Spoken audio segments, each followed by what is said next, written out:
Welcome back to Daruma Dojo Dialogues. I'm here with Professor G. How are you? Pretty good. Good, good. Cheers. Cheers. Good to see you. So, G, what's your full name? You don't have to give the whole government name, but... It's Guilherme Giglio. It's basically like this. Uh-huh. Brazilians have a lot of last names. Yeah. So I go for Guilherme Giglio. Much easier. Yeah, just two. Just two. If you had to count, how many is it? 5? 6? It's 3 last names. Holy moly. So, but you normally go by Giglio. Giglio, or just G. Yeah, because your first name is Guilherme. Guilherme. It's too hard for most people to pronounce it, so G is much easier. Yeah, Professor G. It's pretty nice too, because then you feel like a G, like a. Guilherme is hard to pronounce. It has like the LH. Yeah. LH. So it's like yeah. It's like don't have like this kind of sound in English. Mm-hmm. So this is why it's hard for most of people. Yeah. Do you find that with a lot of names here in the Bay Area as a Brazilian, it's hard to pronounce their names as well? No. Not most of the names. It's just like my specific is hard one, because most of the name is close to the Spanish one, so people can pronounce it easily. Yeah. So it's my name's like one of these kind of odd names. Yeah. I've never met a Guilherme. It's a common name in Brazil, but still hard because most of the people when they come here, they change the name, make it easier. That makes sense. So they go through for William, something like this. They'll change it like legally, or just go by? Just go by. Like a nickname? Just like an alias. Yeah. Did you ever think about doing that? I did in the beginning, especially in Starbucks. Mm-hmm. So every single time I went to Starbucks, I was like, people was writing, everything comes to their mind, and I was okay, maybe it's me, and I was checking, just double check, oh, this is like white chocolate mocha, yes, so it's mine. Mm-hmm. And then I started, okay, William, and was William for a while, just like going to place, and eventually just G, much easier. Even myself, when I go to Starbucks, I just say like Al or AJ, just because even Alberto, like... It's hard. Yeah, they'll say like, what was that? Huh? Like, and I just want to skip the huh, and just like Al, yeah. A-L, make it easy.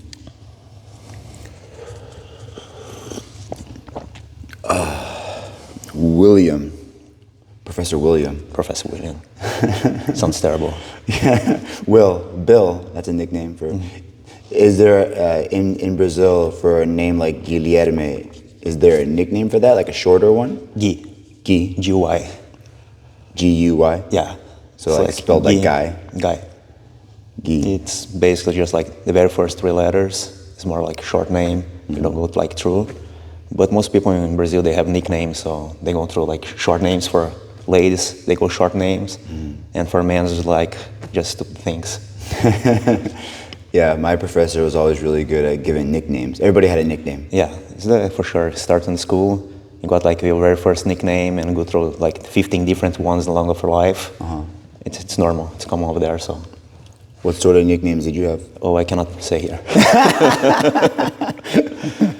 That's funny. But I have like this one for a while. It's just like fever, because I have like fever once, and everybody was like going home to like my place to invite me to play soccer. My mom was like, oh, he has fever right now, so he can't. Next day, same thing. Next day, same thing. And then for like a couple of years, they was calling me fever. And then school was always my last name, because it was like 4 different Guilhermes in my class. So it was like just last names. How do you say fever? Febre. That's funny, something like that. Yeah, it's just like something happened to you like once, and be the rest of your life, like this nickname over there. So last night, one of our students, we were changing partners, and sometimes I let the students choose, and I usually go by rank. Sometimes I'll go highest to lowest or lowest to highest. And then I asked one of the white belts, can grab a partner, choose one, and then they were like, Ben. And I'm like, who's Ben? And then they're like, oh, and then we realized it was somebody else. I'm not gonna say their name, and so I kept calling him Ben, kind of like as a nickname, but I could tell I don't think he I don't think he liked it. So I Yeah, stopped. and this is the biggest problem, because if you don't like the nickname they gave to you, Yeah. is the moment everybody call like this. If you don't give them a mind, like not bothering you, probably you stop to calling this like in 2 weeks. That's how it works. That's how when you start your life in Brazil, people say, okay, if someone give you a nickname for you, even you don't like, just don't show you didn't like. Yeah. Just say, oh, nice, I like it. And they stopped calling like this name. Yeah. They enjoy more if it gets a reaction. Yeah. This is a reaction, just like to mess with people over there. Like go through it's kind of different from Brazil, because the nicknames is basically describe the person. So most of the nicknames you cannot use here. Yeah. Even when sometimes I have my Brazilian friends, someone like listen us like talk each other. Oh, you cannot say this. You say, yeah, but you still like on our culture, so we're not like referring to nobody else. It's just like in between us, and it's like it's different, it's like a different country. You don't understand, but over there's no limits. Yeah. Like something like, oh, what's up, big nose? Yeah, it's big nose is like kind of nice. Yeah. They go even kind of far from this. I see. In Japan, speaking of big nose, in Japan, if they tell you, because I have a big nose, right? And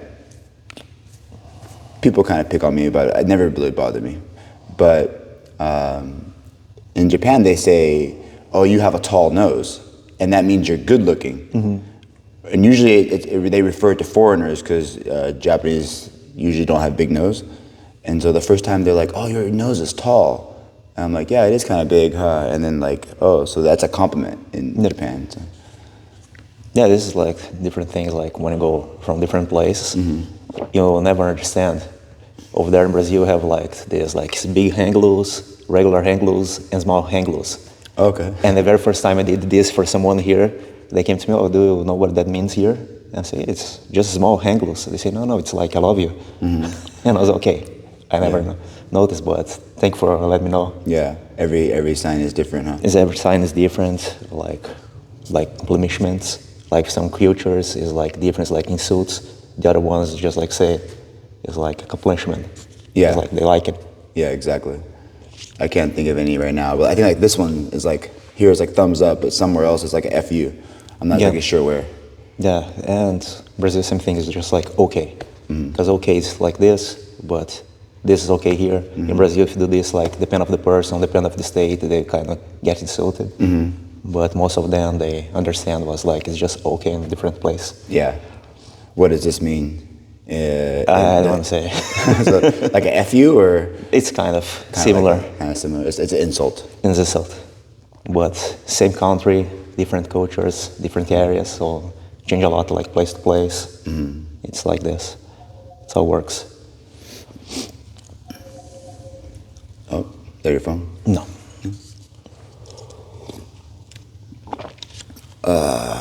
So we both kind of started jiu-jitsu around the same time. Almost same time. Yeah, I started in 2006, and you started in 2009. 2009. How did you learn about jiu-jitsu? It's a kind of fun because I was doing boxing at the time, and the gym, and the place I was doing boxing was the same place people were using to dancing class. And the lady who was just like leading the dancing class, she was getting money just like in cash and never give the part of the gym, and she was like stealing from the gym. And the owner got so mad, he came one day with like the big hammer, and he dropped like, he took the walls apart, and I was okay, there's no more boxing here right now. And I was like, nothing to do.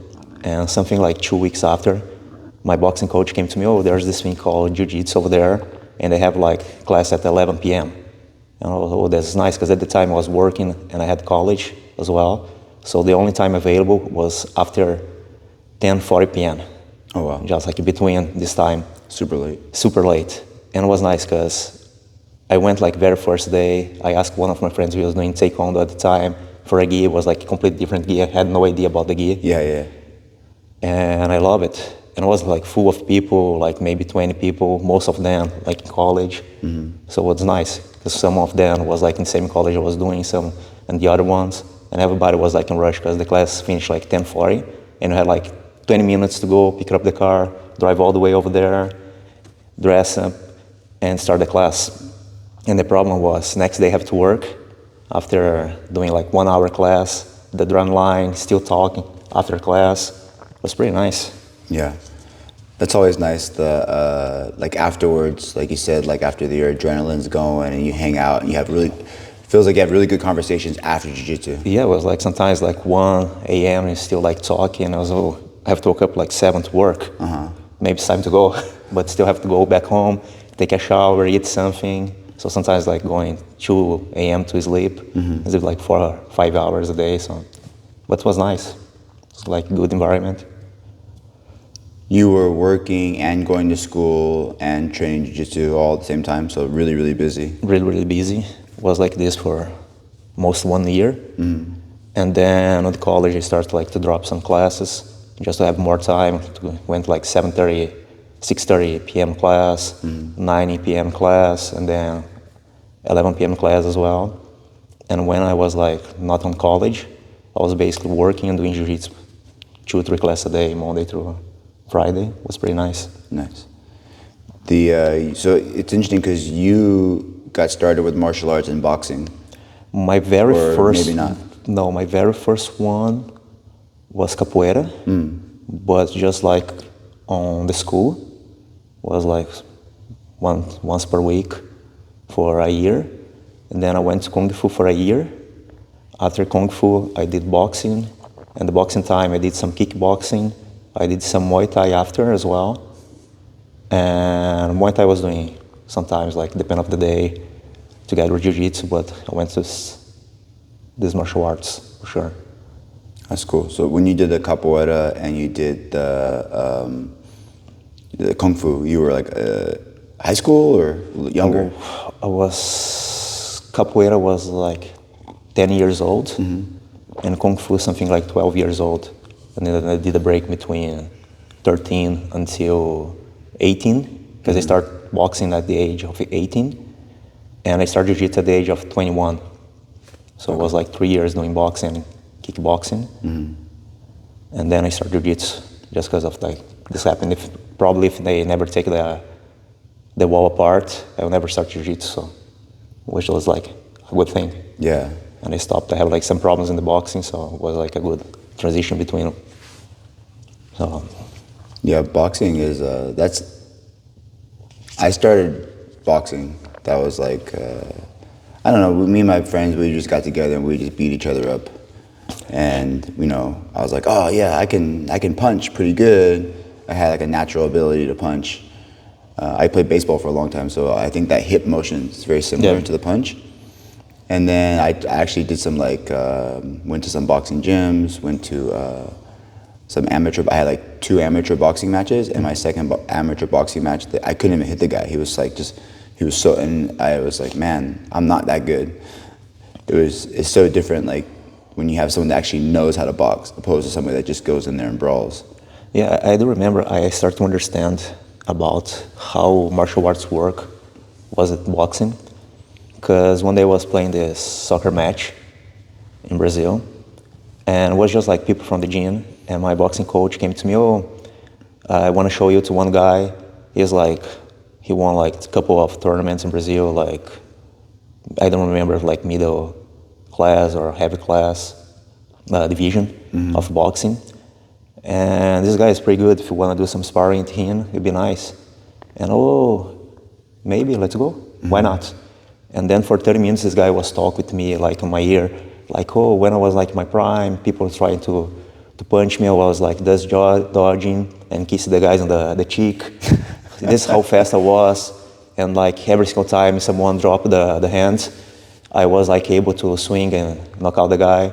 And I was like freezing and listening. I said, okay, it'll be Friday, right? Yeah, it'll be Friday. Friday we can do the match. I said, okay, nice. See you Friday. And I was like, all the week from Sunday until next Friday, think about everything he'd say to me, and I was okay. I cannot drop my hand. I cannot like drop my hand. It'll be only jabs for 3 rounds, just like this. And then I was like waiting in the front of the gym, just like with all my friends. And oh, this guy's not coming, he's kind of late, so okay, that's fine. I was like, okay, now I can calm down. And I saw this guy walking, making the turn on the block, and also now I have to go through. And for 3 rounds, the guy went like really heavy with me, really hard. And for 9 minutes, my glove was glued to my cheek here, and I was like not drop, because okay, if I drop, the guy will knock me out. And I was okay, this is a mental game. He started to work with my head even before we start fighting. Then at that time I understand, okay, if I just accept the people talk to me, I will lose the fight before they start. So this is when I lost like the fear about like doing any kind of thing. When I start jiu-jitsu, you can see like these big guys, and you are like, what's kind of small back on time? And I was looking, okay, it's just like a big guy. And people are just like looking, he was like that face. Yeah. And this don't scare me anymore. Since that day I was like understood about like what that means. Like when I say, people say, oh, it's a mental game. It's not like 100% just like inside when you're just like striking or when you're rolling. It's just it's a mental game. If you lose your mind, you lost everything. 100%, yeah. You learned that early then? I learned early. This was good because this was able to me to understand about like not go too hard, accept sometimes you cannot like be on control with everything 100% of the time, and just accept. Because I have like this phrase in Brazil, if you're in the hell, just hug the devil. So you have to accept like the place you are. That's funny. My professor used to say that all the time. Yeah, it's normal. So like in a bad spot, just accept. It can do nothing for the moment, and eventually like find a way to just like to move off from that spot. So yeah, I like that. So you think 100% that he was trying to get in your head? 100%? 100%. Yeah. 100%. And it worked? Worked. But how did the match go? Did it go, was it a lot easier than you expected? Was it totally different? No, it's like, was hard I was expecting. Yeah. You had like some cabinets on the gym. We broke once because it was like moving too much. And people was like just blocked because it didn't have like a ring over there, so it was just like open area. And he almost broke the gym because it was like going hard. And I was like defending myself. I was not able to do some stuff, but my good hand was like my front hand.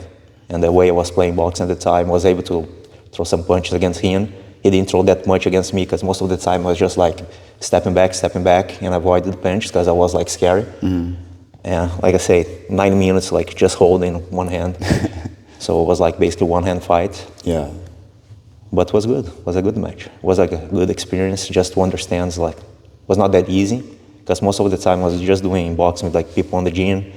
And when you just do the people at the gym, you understand their game, so you know how to go, you know how to play. But when someone from outside come, you don't know what to expect. So just go through like, okay, let's see what's happened. And at that point, I was inside his game, not doing my game. And this is the hard part. Because when you don't understand, you have to start your game before someone starts their own game. Yeah, that's so true. I realized that those are good lessons, like mental game, and then like implementing your game. Like for example, training in here with us, and people know, they know your games, your patterns, and then if you go to a competition setting, they don't know. They don't know. Or they might think this guy likes spider guard, but they don't know how your spider guard is. Yeah, this is kind of fun because I remember once I was competing in Brazil, and I was just by myself. I was supposed to have like some of my classmates going over there, but for some reason I don't remember. It was just me. And because of my professor is kind of famous in Brazil, everybody was expecting me, like they put with the hardest guy to roll with. And I remember I was like just like extending, and as soon as I pulled the guard, it was a grappling. I lost because I made like all the 9 points. 4 for me, and give 5 points to the guy because I was playing jiu-jitsu in a different competition. I didn't understood about the rules, but it was fun because I was trying to go to my favorite position, was omoplata, or just like guillotine most of the time. And because of my professor, his coach was like in the corner telling him like all the time, protect your feet, he's going through your legs, so just protect. Yeah. And in order to protect, the guy gave me like a lot of opportunities to go. The things I was looking for. And his coach was like giving the hard decisions to him because he was like based on my professor, not like what I was trying to do, just like based on what my professor does. And this changed the game for me for most of the time. But like I said, every single time I pulled the guard, I gave 2 points to the guy. And I was a guard player, so I gave all the points. Was that your first tournament? Was not the first one, but was the first one I didn't know about the rules. Was a grappling one. Oh, I see. So like they penalize guard pulling. They penalized guard pulling, and also because I was on the triangle, and the guy kind of forced me to go outside. It's supposed to be like a penalty for the guy, but they took like 1 point from me, and they gave it to him. Yeah, every rule set. Sometimes they have like, especially the grappling ones, like I did the ADCC. No, I did Naga not that long ago, and then their rule set was different, and so everyone has. There's different rules, and I was like, okay, I go through, because you have like different views from Jiu-Jitsu. Right. One of my professors, he was like, oh, make points. The other one was just like, the guy can make like 1,000 points on you, and the last 10 seconds you make him tap. So points is like pointless. And I was going through like this at the time, like go for submission 100% of the time, submission. And I was not focused on the points. I was like, okay, I don't want to know about like too much rules. I know I cannot do like some stuff, like just like the forbidden movements. That's fine. The other ones, I don't care. And it was my mistake. I was like younger, so I was not thinking about it. Just like think about submission. But it was like a good thing to learn. And that's it. Like it was a working game, but that one was like help me. Just like the guy is saying things based on my professor, not on me. Yeah, I think in competition, especially more so like when I was blue belt, white belt, whatever. If you see you go to a tournament, you look up who's in your division, and you're like, oh, that guy's from this gym, you know, like back in the day, it was probably like Gracie Baja. Yep. Like, oh shoot, they're Gracie Baja. Oh wow, like, and you all of a sudden just because they're from a certain gym, you're like already lose mentally because you think that you associate them with a great fighting gym. Yeah, it doesn't mean like everybody's like that good. Yeah. Because some people, like for example, I had this problem once. The guy was a white belt and I was a purple belt at the time. But for some reason, the things that his professor was teaching to him is defend all the attacks I had at the time. So the white belt gave him hard time, most hard time to me than the brown belts at that day. Because he knows how to defend every single attack I was using. Right. And how to counter all the attacks. And I say, okay, so this guy teach how to counter my entire game at the time. The anti-Giglio game. Was like, that day was hard. As another day, I learned a lesson, like, you never know. There's white belts, like sometimes I see people like, oh, this white belt will give me a hard time, a hard belt, I'm not supposed to have this hard time. I say, yeah, sometimes happen. Yeah. You can do nothing about it. Because you never know, like especially here, a lot of people, they have like wrestling as a background. So they know how to keep someone on the ground, they know how to do some throws. But back there, you have no like wrestling over there. It's just like start on Jiu-Jitsu or Jiu-Jitsu. Yeah, they have like in as far as I know, in Brazil, like they had Judo, which is popular, right? Judo is popular, but it's kind of hard to find like a place like to start. In my city is like reference in Judo in Brazil. Like a lot of like, we have like world champions, like Olympic champions of my city. But most people, they don't go through like Judo, they go more like, how can I say, karate. But it's still different, still like even though you do Judo, you know how to throw someone, but you don't know how to play like the ground game. Yeah. And even like black belts on Judo, sometimes they have like really hard time with the white belts, like brand new white belts.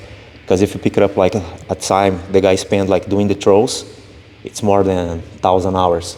But doing ground is like 50 hours maybe in the entire life. And you pick it up that white belt, no stripe, they will have like 100 hours. So they have more experience on the ground. Yeah. Yeah, I always thought like Judo and Jiu-Jitsu are very similar in like the way they use like the, you know, leverage and timing and grips and all this stuff, the concepts, but Judo's standing and Jiu-Jitsu's on the ground for the most part. Yeah, this is like the hard, because I'm doing Judo right now.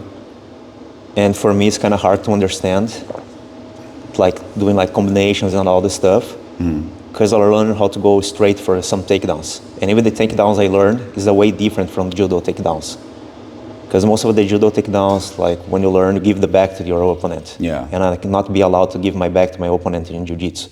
So this changed the leverage as well. When you want to throw like someone. And it's a completely different game. I can see sometimes I'm doing standing. I get really tired like in 3 minutes. Yeah. And I can stay like for 1 hour rolling. No problem. I can just like, okay, let's rest for 30 seconds here, 10 seconds here, and keep it going. But judo is like all the time, like shaking, walking. It's a different. Get more tired, but when it comes like say, I do have like experience doing standing, but when I go against black belts, because of that guy of boxing, I don't mind as a black belt and I still like a white belt in judo, because I know, okay, I have my techniques, I know some of them, but they don't know what I know. So maybe I can give like the surprise to him. And works sometimes it doesn't work, because I miss some points, but still learning, and I do understand I'm still learning. But it's a good accomplishment to like have both. Yeah.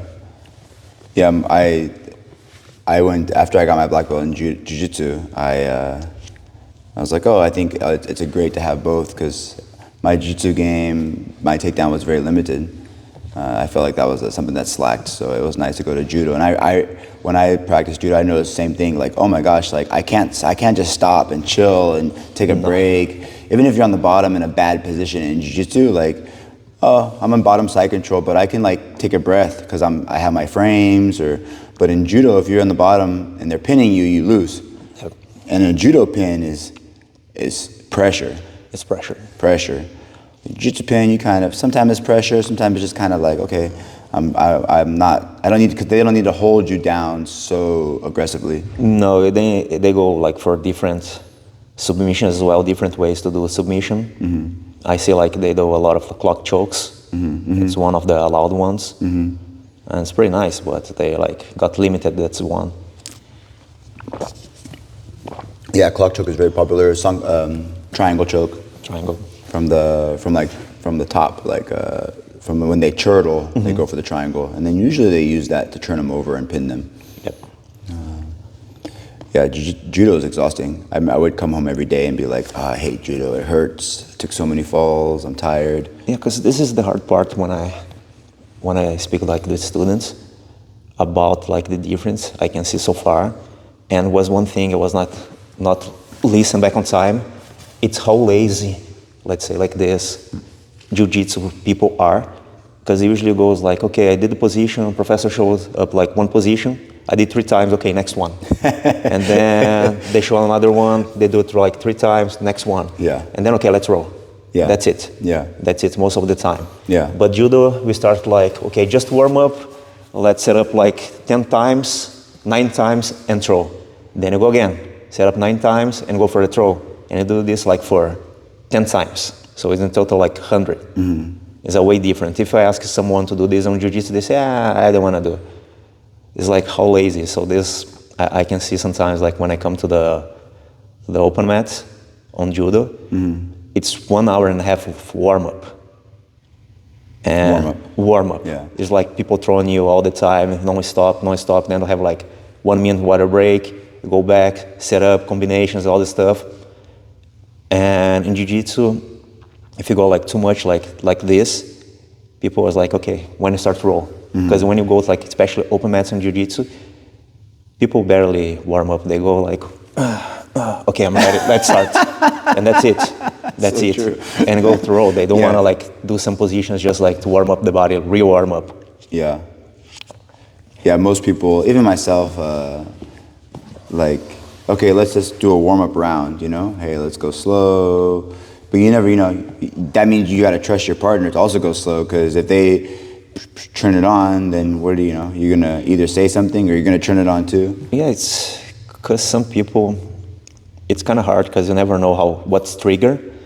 But you start, let's flow just like for 5 minutes, and you start flow for 30 seconds, and eventually it becomes like a real roll.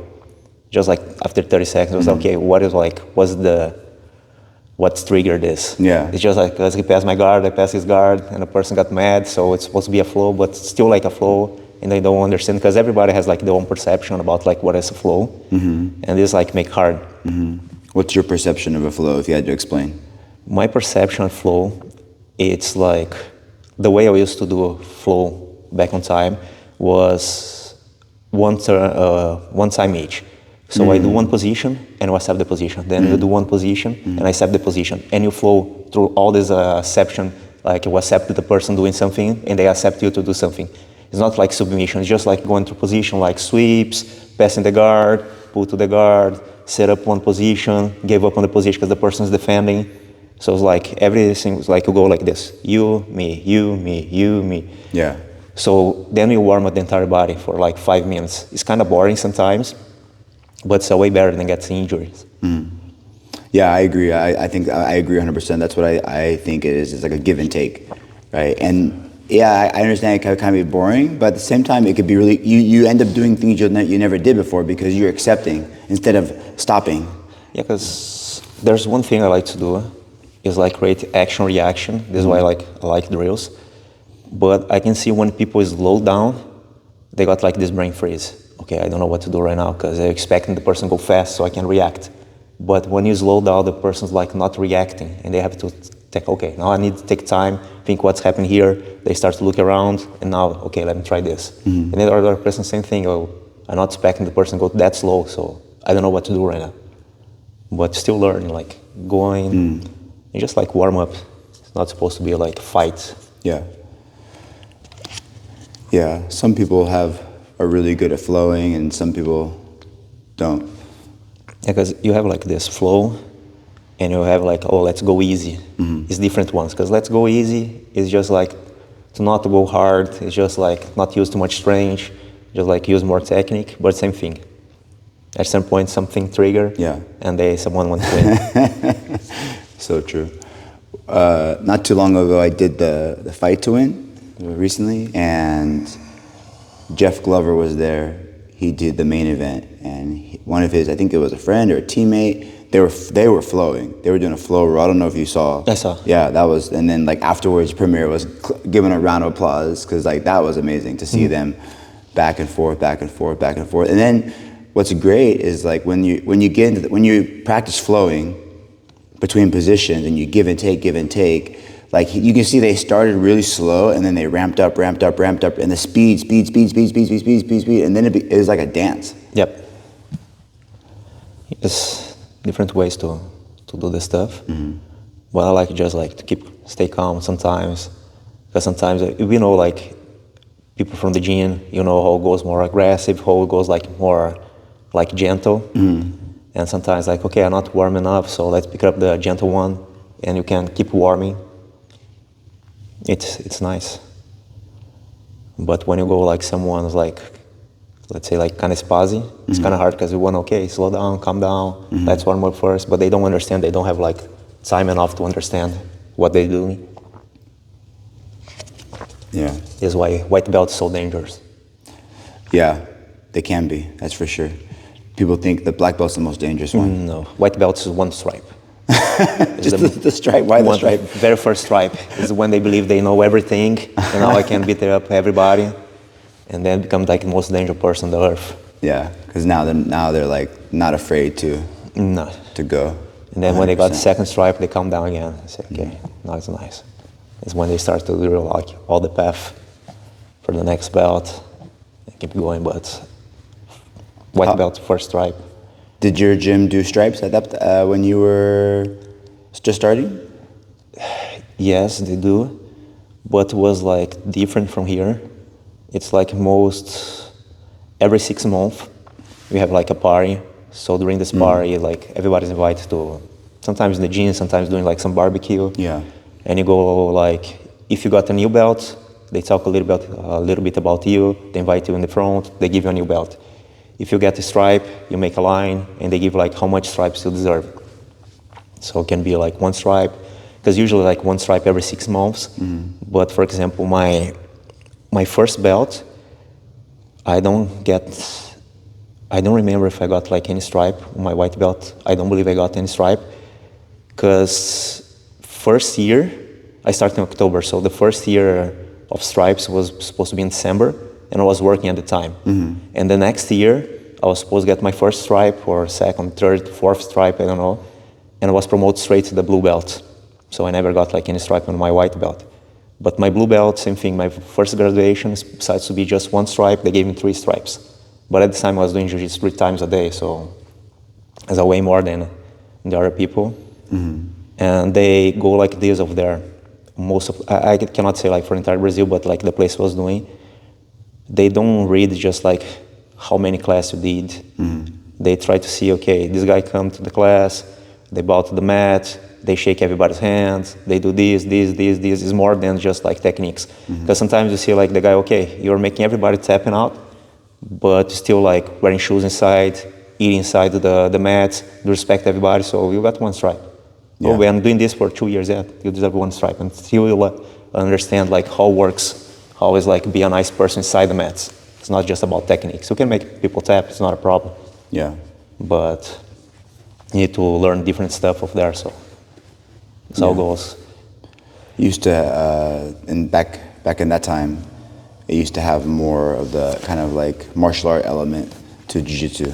A little bit, at least my professor was very similar to, where it was like, okay, you know, promotions and jiu-jitsu was not, I'm not just here to teach you technique, but I'm also here to teach you etiquette and respect and hierarchy. And, you know, I agree. Like it's one, for me, I really enjoy, and I think about it when somebody's like a team player, like, okay, you're a blue belt, but you come here and which it's kind of a give and take, because it is a business. Yes. And people are paying money as a tuition to come here, so they have the right to be selfish. I'm coming here for me, not for anybody else, and I get it, and I can't punish that. But at the same time, I really respect somebody that comes here, and it's not just about them, it's about the team, because when they build somebody else up, like if I'm here and I'm trying to build you up, it's gonna also help me, and it's gonna help everybody. And then when everybody grows, then we grow together. So when I see that, I really respect that. And when it comes to like a higher belt, like blue to purple, purple to brown, I definitely take that into consideration as like a team player. Because it's like this, I don't know these days, because you went to the black belt meetings over there in South California. Oh yeah. And I do remember the speech from the Graces when they say, oh, you have to understand about a lot of different stuff. And one guy came like, he was probably on his 16. He said, yeah, I learned from your father. And the thing was, he was teach to be like this, and be like this, and be like this. And the treatment back on time was different from these days. And I do remember my professors, they don't really mind if they lost students, but they don't want to poison the other ones. So they was, okay, man, look, you're doing this, so what is your point? You want to keep coming here? Well, we want you here, but you need to change this, and this. But if still like this, you're more than welcome to just step out. Yeah. Was like straight. Yeah. Straight like this. Was no like second conversation about it. Oh, but no, there's no but. It's just like, is that this? If you want to keep coming here, you need to respect this, you need to respect this, you want to step in, you want to shake everybody's hand from the highest belt to the lowest belt, and how it works. If you don't like it, the door is over there. Yeah. It's pretty simple, pretty straight. No more conversation. But these days, it's kind of weird. For me, I still like on the old school mentality. I have to change myself. Like I talk a lot of times with you. Like I don't know how I was pushing too much, how I was like not enough. So I still like try to figure out the balance these days. Yeah. It's kind of hard. It's not like easy. But this happened in my city. Was like kind of odd stuff. One of the professors, they got sued by the student because he didn't got like a purple belt. Oh, sure. And this happened in Brazil? This happened in my city. In your city? In Brazil. And of course the professor was like, okay, I don't get it. What this guy's like. If I tell him he's not ready to be a purple belt, he's not ready. Right. And that's it. And not just because, okay, you're coming like in the class like every single day. There's something else I'm expecting you to do it in order to get your new belt. Because you'll be like higher in the hierarchy. So you need to you'll be at the top of the blue belt. But if your attitude is like under the blue belts, you're still a blue belt. Yeah. So there's nothing you can do. And this was the fun part, because when they went to the courthouse, the professor was wearing like a purple shirt. Just like to push the student. Nothing happened because no one will give like the case to the student. But yeah, I had I had a student not too long ago ask me like, hey, like, how do I, they were a blue belt, and how do I get my purple belt? What do I need to practice? And that person was, they kept walking outside the mat, no shoes. And then I said, well, first you can start off by putting on your shoes when you walk outside the mats, because that's a white belt decision, right? So like, as a purple belt, brown belt, black belt, you become an example. Yep. And now if a white belt sees, oh man, look at that purple belt, they just walk around in no shoes, they're using profanity, they're smashing people. It's like, oh, I guess they don't know any better. They're a white belt, they're a beginner. So I think, yeah, those things, I think it's a group mentality. Like, hey, in order for us to strive as a group, we have to have certain etiquette, certain rules. That way we can build up. Yeah, it's kind of hard for some people. I don't understand sometimes, like, for example, some people sometimes got like late to the class. They're not welcome to step in the class in Brazil. Right. In Brazil, it's just like say, oh, you're early for the next class. Yeah. So they don't allow to step, because, okay, if you don't have like a really good excuse to be late, don't come to the class. Yeah. It's better not come to the class, then I have to tell you to not step in the mats. But if you have like a really good excuse, like for some reason, the professor say, okay, you're welcome to come late. But it needs to be a really, really good excuse. Not because, oh, I'm kind of late because I was eating, okay. Or traffic or whatever. Traffic, okay, just, I got it. Oh, I have a problem, I have to drop my kids on the school, and then I went to the hospital with my wife, and then I drove here. Okay, this is a really good excuse.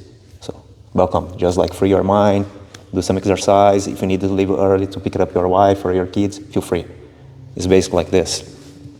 And just like small things people don't understand, like for example, one pretty simple stuff like cut the nails. It's pretty simple. It's one rule. It's like hygiene.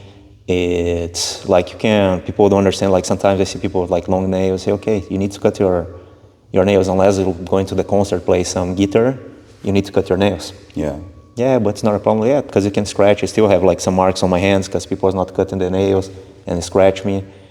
You can like lift up your nails, so it'll be even harder, especially because you do like a lot of grips and people pulling out. So a lot of things can happen. It's just like a simple thing, cut your nails. Yeah, people have a harder time, I think, in the culture now and in the time, because like, since we started, over 20 years have passed, right? Or I started, when did I start? I started I think I said 2006, but no, actually it was 2003. I started 2003. Anyways, like back then, people they didn't really question like, oh hey, you can't wear jewelry, you have to have your nails, make sure you have a hygiene, put your hair up, right? And now it's like, oh, it's hard. I have a lot of you helped me teach at San Jose State, and at what point do you have a lot of students that still wear their earrings or still wear their nose ring. Even here at the dojo, it's like, okay, can put some tape on it for safety, right?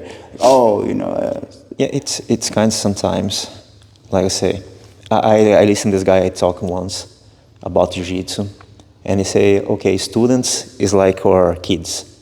You tell them to not to do it, they do anyway.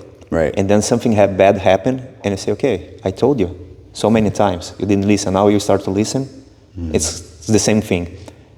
And because I see a lot of people, like especially like when they are married, they come to the class with the rings. And I told them, okay, you can do like pretty quick research on YouTube and see what's happened if someone pull your finger with their ring. And they say, oh, it's that bad? They say, no, just look. Yeah. And then if your wife is still like want you to wear a ring, you can use the silicone one. Still a ring, but it's more safe. So this way it's not a problem. And then people come back next class, oh, I saw the videos. Yeah, it's not nice. I say, yeah, that's what I'm telling you. Take your ring. That's exactly what made me. I used to roll my ring. And then somebody was like, hey, look up de-gloving. And I was like, never again. I never rolled my ring ever again. Yes, it's simple things. It's just like, but I see like these days, because internet and all this stuff. Yeah. And back in time, it was like more brutal stuff. So people was like, oh, I don't want to look like that pretty. I'm not going to the party. But these days you can see like, if you go to the gym, go anywhere, people are supposed to go with like using sport shirts, like shorts and everything, just like to do some sports, and they dress like they're going to the party. So it's okay, but you're doing some sports, so you don't need like that huge gold chain. You don't need like to use like the big earrings. You don't need it. It's like, it's not safe for you, it's not safe for the other people, but they still use until something happened. And then I have to tell them, okay, I told you so many times. But you cannot force someone to not do it. Exactly.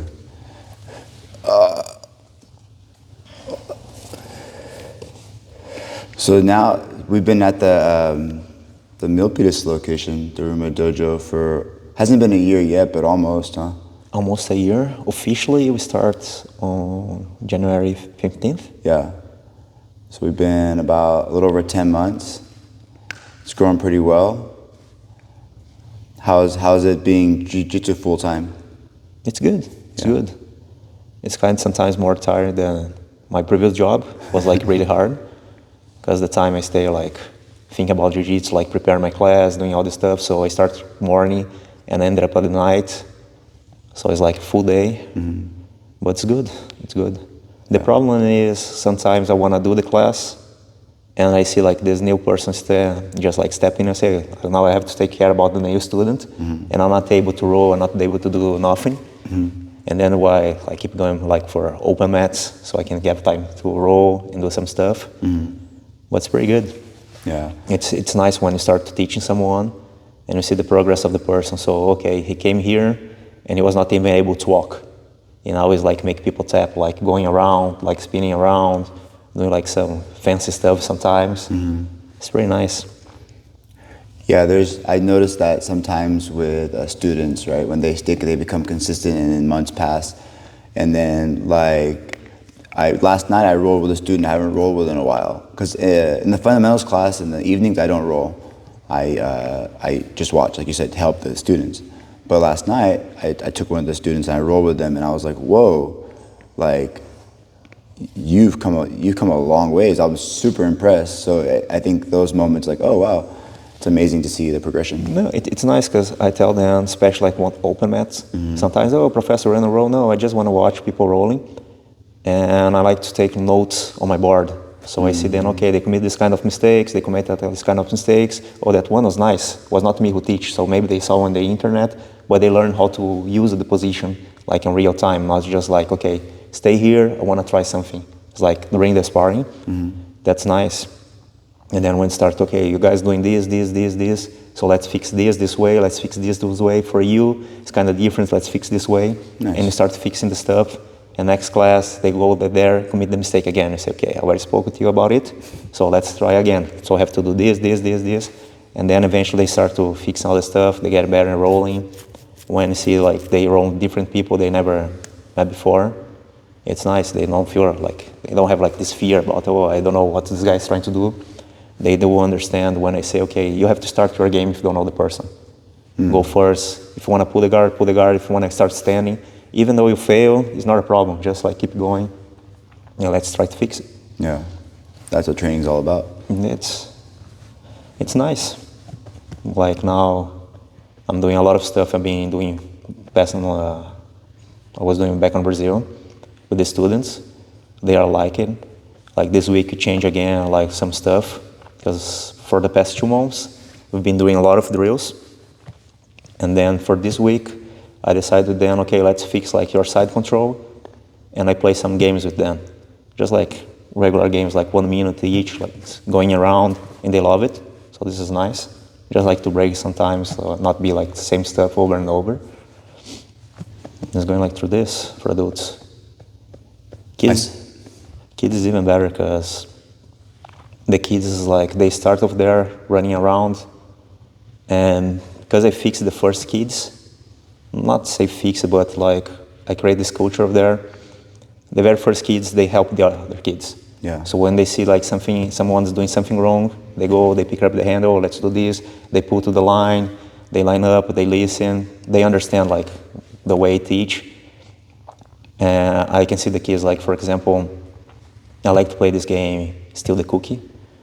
Base is not sparring, just like holding One kid tried to hold the other one tried to escape. And very first class, when someone jump in the class and they try to do, you can see they running around, they believe, oh, I can do whatever I want because my parents allowed me to do whatever I want. And then when they start to play the game, they start to cry. And they start to realize, okay, I cannot do whatever I want. Because this kid who was like smaller than I was holding me here. I'm trying to go over there and pick up one cone, I'm not able to do it. And next class, they come back, they start to cry again. And okay, I understand it's like a process. It's hard. It's hard. In third class, they kind of almost escape, but they stop to cry. And they understand, oh, now I get back like I can take the control of my life again, but it's not that easy. And then eventually you can see they stop to run around, they start to listen more, because they want to learn. They start to, oh, now it's time to learn, because I don't want that to happen to me again. And they still like, they don't fully understand this, but they start to understand like unconsciously. Not like, because I cannot talk to the kids the same way I talk to the adults. Right. I cannot come to the kid and say, oh, life is hard. Yeah, they don't understand. They don't understand, Yeah. But the way they understand is when something happened, like they cannot have the control of all the time, for everything. I would say in life we have little control, you know? No, you cannot control most of the things. You have to understand, have to deal with it. Yeah. I think that's amazing lessons that they teach the kids, right? It's hard, especially I think with some kids that aren't used to like not getting their way all the time, or maybe someone who's like an only child who doesn't have to deal with like a group setting, or kids that are like not even, sometimes you get a 5-year-old who they haven't even started kindergarten or yet, or a 4-year-old, right? And so they're not used to like, oh wow, like we have to like, there's like a structure here, there's a rule set, you know, there's other kids with other opinions, and I think it's like nice life lessons that not only the adults are also getting the life lessons, but you see it big time with the kids. Yeah, because adults, I can go straight to the point, and I can be more honest with the adults. With the kids, even though I be 100% honest, you'll be the parents like look at me like, and it doesn't work like the same way. You have to teach different ways, all the stuff. But it's kind of fun because this is another thing I heard once. It's about Jiu-Jitsu. Jiu-Jitsu is like a good sport to find solutions under pressure. And what's the pressure? Like 180 against the guys like 400 pounds on top of you, smashing you and can barely breathe. And okay, I'm here and I have to find a solution. So I have to calm down and do this stuff. And now I can see the kids, especially like 4 to 6 years old. Like I say, in the beginning, they start to cry and then they try to find solutions. They start, okay, let me try this, let me try this. First class, they cry or they just like stay laying down to the ground, like, I don't know what to do. There's someone sitting on top of my belly. I move to one side to their side, there's nothing I can do. They just accept. And then eventually after a couple class, we start to teach, okay, let's do this, this. And they start to try to shrink, they try to sweep the person, they try to fight against. And this is nice. See like all the evolution of the kids. Yeah, I really enjoy teaching the kids. It's different, but like when you see like the light bulb hit on a kid, and their emotions are bigger on left and right? When they cry, they're mad. Like that's hard to deal with, right? I have to deal with it. I have to try to console or help them. But then when they come to you and they have like a moment of happiness, or they respect you because you teach them something, it feels really good. So it balances and helps. No, and like when they start to cry at the beginning, you can see they cry, they run through the parents, and they just like want to be a hug and stay over there. Now, like for example, yesterday, one of the kids, like for accident, they hit the other kid on the face with the foot when they were playing the game, and the kid starts to cry. I say, okay, what's happened? And he kicked me in the face. Yeah, but it was an accident. Nothing happened. You were okay? And he stopped to cry. But if it happened like in the beginning, they just like run away.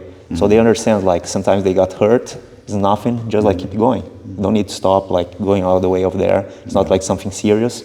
Right. So this is good. They start to learn about this. How to like manage their emotions. And I think like when something like that, let's say something like that happens, and you have a kid that got kicked, and you know, it's not an injury, but it hurt, right? We get kicked, we get elbowed, and it happens. And in that moment, sometimes the kid or the parent, like, they want to console the kid, right? Oh, come here, Johnny, or come here, give me a hug, right? And then sometimes that kid now puts all that emotion on the parent and like, cry and, right, the moment just changed. But sometimes I appreciate it, like in that moment. I try not to let the kid go to the parent. And I try my best to like, what I'll do is I'll put myself, so like I block the parent with my body. So like, hey, you and me, because you want the kid to be able to like, let's manage this moment on our own so you can problem solve under stress, right? Yeah. If you give everything to the parent, then it must be hard as a parent too. I don't know, my daughter is only 1.5, but if I saw her like crying, I want to console her probably, right? So like, how do I also have to like allow her to cope on her own. Like right now, we're doing sleep training where in the middle of the night, she cries, we don't go and we let her cry. And the first 2 nights, 2 hours straight, she's crying, and then she sit down and she falls asleep. And this hurts Keiko big time. Keiko's like, No, yeah, but after that, she was no problem after 2 nights. But this is like the hard part about it's people understand this is a process in life. Mm-hmm. And if you're like keep going like, oh, come here, you're not helping at all. Right, you think you are, huh? You think you're helping, but you're not helping at all. Mm-hmm. But like I say, it's different cultures. So over here, I see a lot of people like doing this. Over there in Brazil, I grew up in different ways, so it's like my mom, same thing. It's like mom's trying to help, and the father was like, oh, no, stay there. He'll figure out. Mm-hmm. He'll figure out. It's not a problem. Like tough love. It's a tough way, but I believe it's help more than just like, oh, come here, I'll help you. And the same thing over there. So I'm a professor, not to go over there to hug you when you start to cry. I go to solve the problem. It's my deal over there. So I solve the problem. Let's see what's happening. Let's talk a little bit. Look at me. They start to like, they keep crying. Okay, follow me. Let's take this deep breath. And the kids start like, and they start to lose the focus. Like, what's happening? Okay, you feeling better? Yeah. If they say no, then I can say, okay, still hurting? Yeah. So we want to go up there and get some water. They go, they pick it up, they drink some water, and they go back. They don't go there and go to the parents. They're just like, okay, let's go back. Because they give the instruction, go over there, drink some water, and come back. That's it. And at the time, they was okay. There's no more problem. Yeah, one of the things we do here is like the ice pack. It's like, oh, okay, like ice pack. Like last night we had and you know, like the majority of the time, like you don't need an ice pack. No, you don't need it. But we had a kid yesterday in the class. I don't know exactly what happened, but I saw one of my coaches managed it. Something similar. He got kicked in the head while they were rolling, or maybe his foot got stomped on. I don't know. And then so they got that. Or sometimes like, oh man, this guy is kind of smashing me. Oh, ow! I need an ice pack. And like, you don't need an ice pack. So the coach got him an ice pack, and then after that, pretty soon after, it was like, oh, hey, time to play a game. Oh, here's the ice pack. I don't need it anymore. It's like, oh, wow, you got better real fast. Yeah, it's this is a difference between kids, because over there, I fake a lot of injuries. Just like sometimes, okay, I want to go to the class, but I don't really want to do the class. I want to just stay, talk to someone, drink my tea, and that's it. Mm-hmm. And then comes time to roll, and you try to roll, and the professor, oh, but have like some injury. Yeah, but I'm feeling bad. No. I don't want to risk, so stay there. Yeah. But with the kids, like kind of different. You cannot do this with the kids because they will not learn a lesson. It's like just different. And ice pack helps a lot. I have like some kids, especially when we play dodgeball. Mm. The balls are soft, so they don't hurt. Right. And some kids sometimes you just throw up and land on the kid's head, and it was like, okay, want some ice pack? And they put the ice pack still. And then when they feel comfortable, they take a rest. They drop the ice pack and come back to the. It's just like excuse to rest a little bit most of the time. Yeah.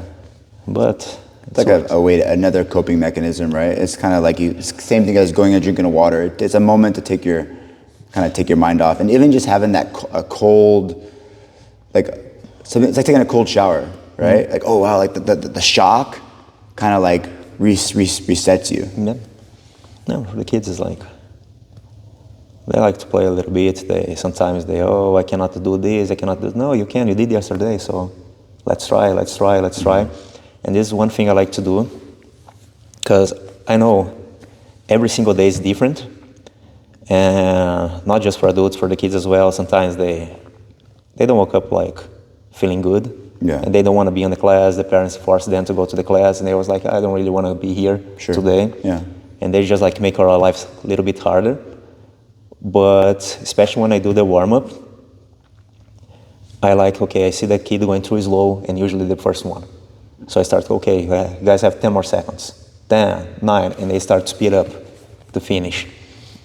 And also sometimes I know some kids, they need like more time than the other kids, and the other kids start to count and say, okay, everybody, shh. Yeah. So it's me counting, okay? And I look to the kid, okay, let's try. 10, and I wait till they do one movement. 9, I wait another movement. The movement can take like 3 seconds, but I will expect like at least 10 more movements, not like 10 more seconds. The kid don't understand this because they just see me like counting like a little bit slower. Yeah. But you have a purpose for your counting. I have a purpose for the count because we have like some kids with special needs, and then they take more time than the other ones. Mm-hmm. And even when the parents came to me, oh, I see my kids like can't delay the class, I go straight to the parents. The way I talk, I check the kids not like around, talk to them, and I say, okay, this is my goal. I give the exactly same time for all the kids. Some kids you do like 3 movements, some kids you do like 10 movements, some kids like taller than other ones, someone smaller, someone there is like some special needs, so it's fine, everybody has the same time. And I was like, pick it up this way, I like to align, so you go over there, so I can manage the speed of the line all the time. And the parents, like, most of them appreciate it, because some of them was like, oh, I don't want my kid here because I see the other kids doing this. I say, okay, no, it's my job, so I figure out when I see some of this, like this happen, I will talk to the kids, not like, don't do this, just like, okay, hey guys, let's do this. I just changed the subject of the conversation, because it's happened a lot, so kids, they don't have like, how can I say, they don't have like this thing about to know about society, how to talk in society. They just say the things come in their head, and you cannot like hold. Yeah. And sometimes not like just offensive, it's just like make the parents' heart break, because they're seeing like their kids like have like hard time to do some stuff, and the other kids like mess with him. And I was, oh, calm down, let's do this. And some kids are very understood about that. The other kids like different from them, and they help a lot. So this like make it easier. Yeah, like you said, kids, they usually say they have like no filter. No filter. I went to the park the other day with my daughter, and there was like these 4 kids playing soccer, and you can tell like one of them he was either like special needs or just like not as skilled and slower, and all 3 the whole time were kind of like picking on him, like, oh, you're slow, oh, I can't believe you do it like this, oh, like, and then but the kid, like, he's still friends with them and he's still like having a good time with them, and like, but you could tell like man, like I was like, man, these kids are mean. Yeah, but it's more like when a kid, I do believe it's more like on the parents, like getting all the feelings about like what they're talking about, and the kid don't really understand what's happening at the time.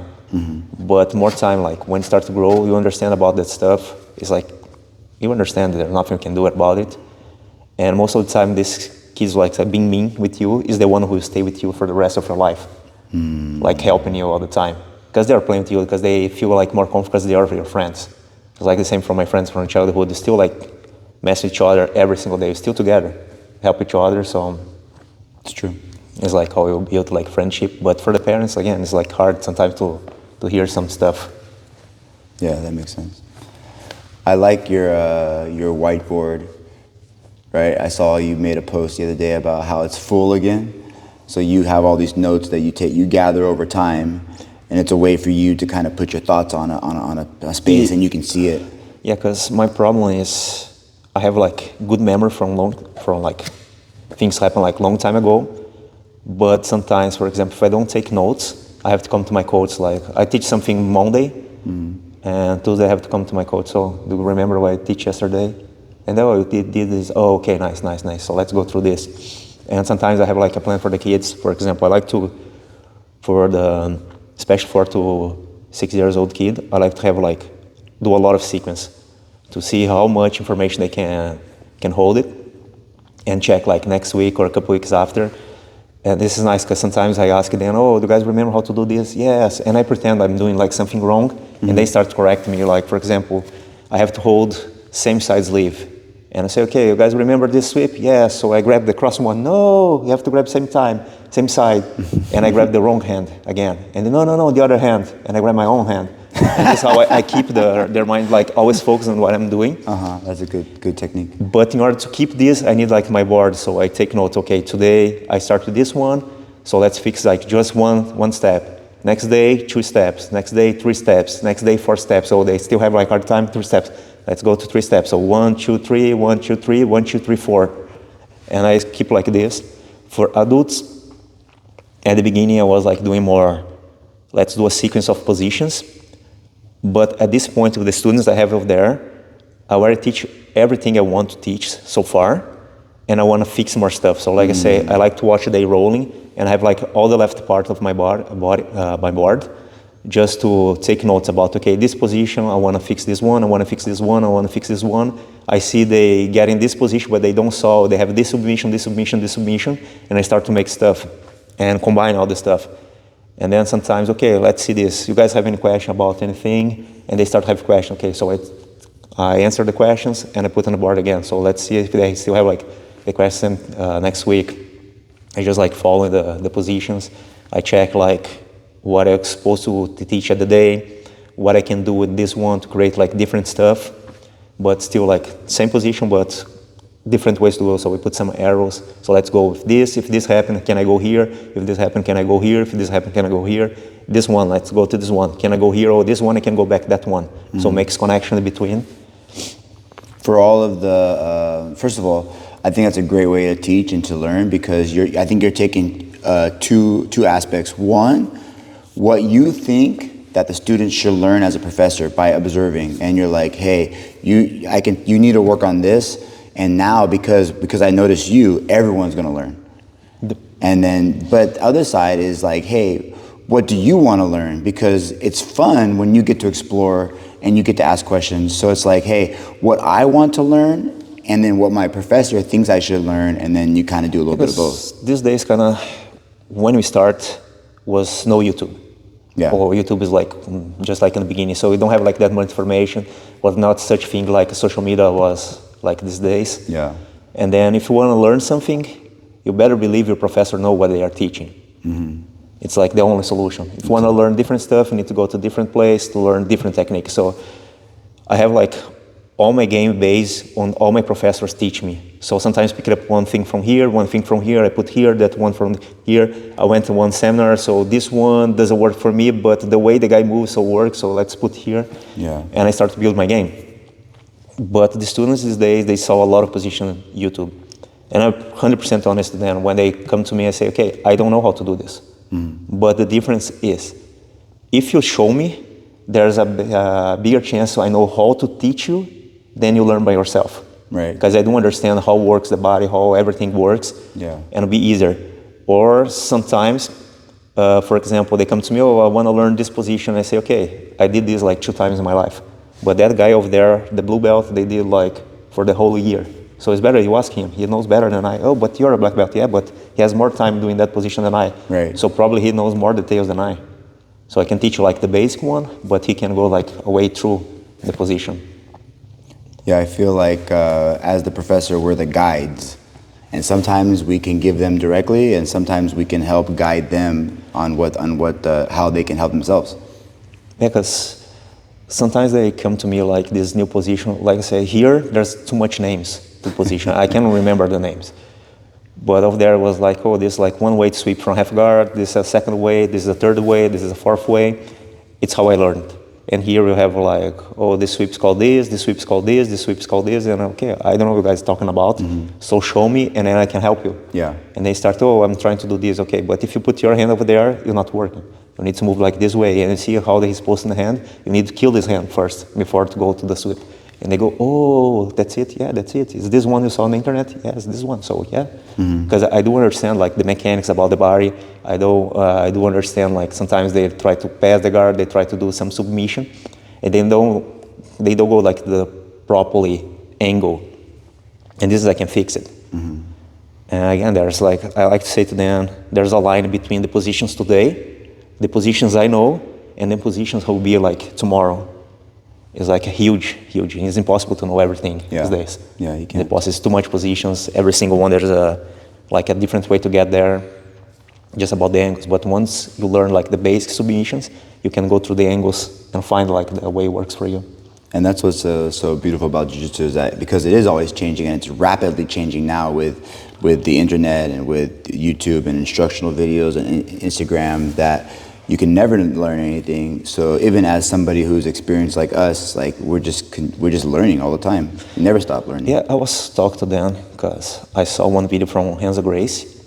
He was giving like this speech. Oh, I learned from my family since my childhood. This is the right thing to do it, and this is the right way to do it. But a white belt came and was questioning why. And he was like, because this is the right way. Yeah, but if you do this, a way simple. And he said, oh, that day I learned with the white belt. And the same thing happened to me here. I was... You gotta be really humble to be... I told them, it's like, we learn a lot of like the stupid questions, because a lot of white belts, they don't make questions because, oh, this question is stupid. No, there's no stupid question. Sometimes your question, you help me to think as well. And once happened here to me. I was teaching 3 different ways. I don't remember, it was like a choke, an armbar, and then a bow and arrow from the back control. And one student came to me, oh, how you make your grips? And it was amazing question, because I had no idea how I make the grips. And I realized when I was doing bow and arrow or armbar, I was grabbing like this. So I have like 4 fingers in here, but wasn't was choking, I was holding on top of my thumb. Oh, wow. So this way they don't slide, just get fixed, but I never noticed I was doing this, it was like unconsciously.